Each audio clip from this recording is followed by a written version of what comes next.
بسم اللہ الرحمن الرحیم۔ السلام علیکم ورحمۃ اللہ وبرکاتہ۔ سرکار دو عالم رسول اللہ صلی اللہ علیہ وآلہ وسلم نے فرمایا، قیامت کے دن پوری کائنات کے سامنے ایک شخص کو بلایا جائے گا۔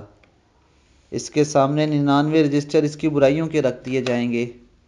ہر رجسٹر اتنا لمبا چوڑا پھیلا ہوگا جتنی نظر کام کرتی ہے۔ اللہ رب العزت کی طرف سے سوال ہوگا، ان برائیوں میں سے کسی ایک برائی کا بھی انکار کر سکتا ہے؟ میرے نگران فرشتوں نے کہیں تجھ پر ظلم تو نہیں کیا؟ وہ جواب دے گا، اے میرے رب، ایسا نہیں ہے۔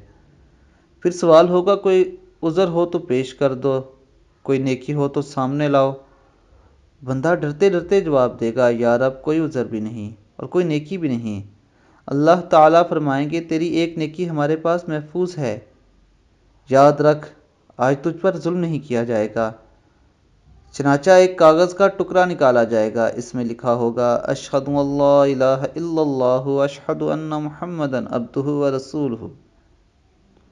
بندہ عرض کرے گا، یا اللہ، ان بڑے بڑے گناہوں کے انبار کے سامنے اس ٹکڑے کی کیا حیثیت ہے؟ جواب ملے گا، آج تجھ پر ظلم نہیں ہوگا۔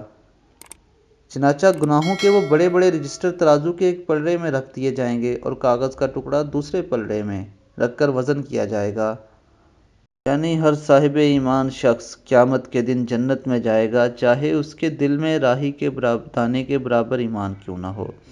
اس لیے دوستو، اپنے مسلمان ہونے پر اترائیں نہیں، بلکہ اللہ رب العزت کے حضور سجدہ ریز ہو کر شکر ادا کریں کہ اللہ نے ہمیں مسلمان گھرانے میں پیدا کیا اور دین اسلام کے قریب ہوں، سنت کے مطابق زندگی گزارے۔